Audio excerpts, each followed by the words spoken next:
Tonight, explore natin ang Caloocan Nightlife at pupuntahan natin mga after-inuman food trips. Saan nga ba sila pumupunta kung ayaw pa nilang umuwi? Tara, samahan niyo ako.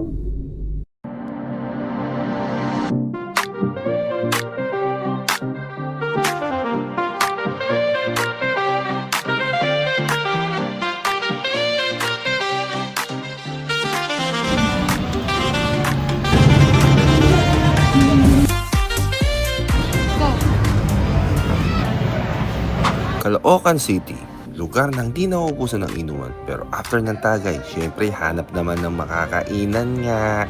Kaya samahan nyo akong hanapin ang solid na after inuman resto sa Caloocan. Tara! Dito tayo sa Wantulan ni Pompom. Try natin kung hype pa talaga or skip. Tara!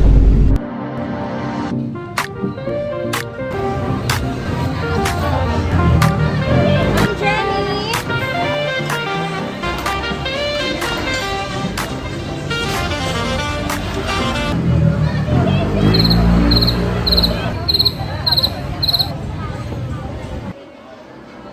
Finally, nakainan ko din ang sikat na wantunan ni Pompom sa dating dinadayo sa Tondo at ngayon nasa Caloocan na. Grabe! Hindi lang siya hype ha, legit na unang suko pa lang para may sariling fireworks sa bibig mo. Yung wonton, crispy outside, juicy inside, tapos yung sauce, ibang level.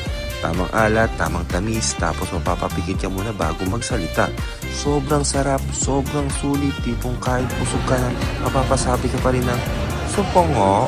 At ito lang ang last na po bago umuwi after gumala. Warning lang ha, baka hindi mo na maubos ang last bucket kasi dito pa lang, solve ka na, baby.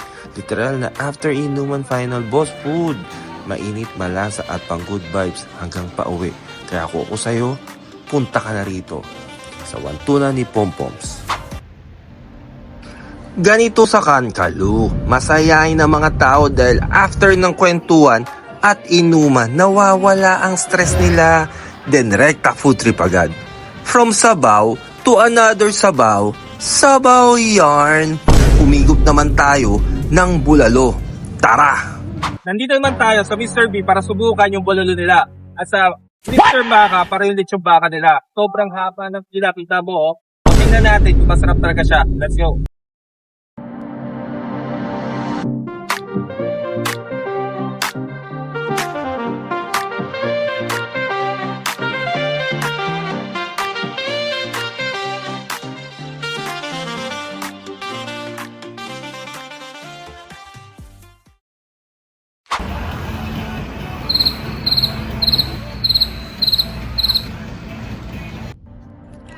Pag may nakita kang mahabang pila sa may EDSA, isa lang yan, Mr. B Bulaluhan. Sa Quiapo ko lang dati nakikita tong gantong pila, pero bakit pati dito sa EDSA dinudumog? Aray ko, alas gabi na, pero parang piyesa sa dami ng tao. Sabi nila isang higop pa lang ng sabaw, game over na. Totoo ba to o hype lang? Tara, tikman natin. Ngayon na! So, nandito tayo ngayon sa Mr. B. Pinagkakapulan niya sa Caloocan. Dati nasa Quiapo siya, pinipilahan na rin. Pero try natin kung pareho lang din pati ng lasa. Tingnan natin yung sabaw.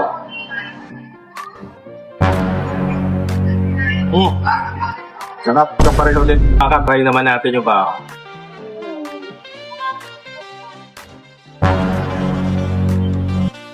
Alam mo, try naman natin yung lechong baka nila.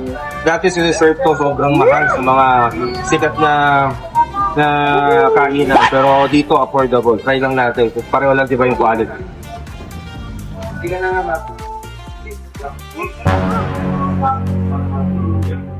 malapit siya. Hindi lumalaban yung baka niya. Masarap baka malasa. But try nyo na rito. Sa Mr. B, sa Mr. Baka. Nandito pa rin tayo sa Caloocan. Doon natin pupuntahan ay isang sikat na after inuman spot. Start nung 2010 pa lang, nung kumain kami doon, na-inlove na kami sa mga sinaserve nila. Especially yung pares. So, ngayon na pupuntahan natin ay ang Best Friends. Let's go!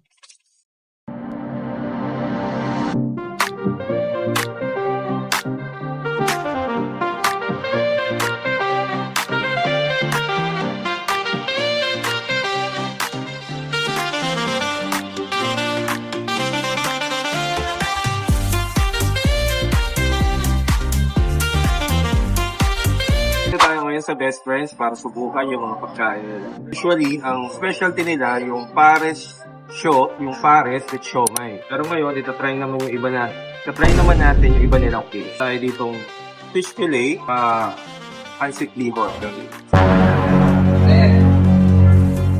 So, masarap siya. Fresh na fresh yung isda niya. Sasarap ng sauce. Then sour yung sauce, nag-aalo yung acid sa yung tamis niya. Recommended to. Saka price lang niya, 165. Plus ang dami na, good for 3 to 4 person. Alam natin yung pansit. Malasa yung pansit niya. Saka hindi siya dry. 10 years ago, ganito pa rin yung lasa, hindi nagbabago. Another recommended na naman. Try na. First time namin to-try to sila lang dito sa Best Friends. Natin yung digit box solid. Try mo natin sa to. Sarap din. Sarap yung sabaw. Sobrang sarap din ito. Pwede nyo rin i-try ito after inuman. So kung malapit lang kayo sa area at tapos na kayo sa inuman session, i-try nyo itong Best Friends. Recommended to. Hindi kayo mapapaya.